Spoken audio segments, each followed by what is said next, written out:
These don't make sense as metaphors. For comparison, in Genesis, after Cain kills Abel, God talks to Cain and says, "The blood of your brother Abel cries out to me from the ground." Well, that is obviously a figure of speech, kind of like if I was to say the road condition is screaming not to go traveling today. That's clearly metaphoric. But the descriptions of the Holy Spirit speaking in the writings of the early Jesus movement are very different from that sort of thing. The Holy Spirit is a recurring character who gives instruction, speaks self-referring statements like "separate Barnabas and Saul for me," and in Acts, the Spirit speaking occurs in normal narrative accounts. In other words, the genre and the context within the content indicate that the Holy Spirit should be understood as a person involved in the events described, rather than as a metaphorical entity speaking metaphorically. In Melissa's presentation, Material Minds and Mortality, she showed how these ancient Israelite materialists, including the Jesus movement, understood activities like speaking and thinking. They understood these as bodily activities. To them, thinking is the activity of various organs, especially the heart, and they also viewed the heart as the organ responsible for producing linguistic sentences, which were then expressed using the mouth.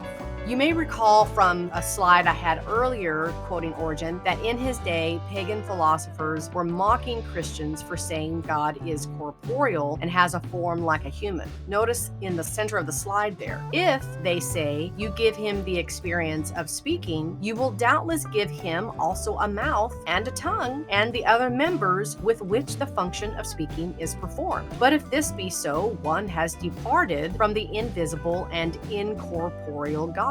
Now, again, that was a pagan philosopher who said that about the Jews and some of the Christians who believed that God is corporeal with a body. So not only speaking, but also all the other activities ascribed to the Spirit that we just went through on those previous slides are activities that Jesus and the early followers of Jesus credited to bodily organs. If I say I walked from point A to point B, I imply that I have legs. Now, likewise, for early followers of Jesus to say the Holy Spirit speaks, witnesses, teaches, is grieved, etc., is for them to imply that the Holy Spirit has the organs responsible for those activities. This is what we can logically infer from their materialist views, together with the activities and attributes they ascribe to the Holy Spirit. But we aren't left simply with inferences, however straightforward and logical they may be. We actually have very straightforward statements regarding the corporeality of the Holy Spirit.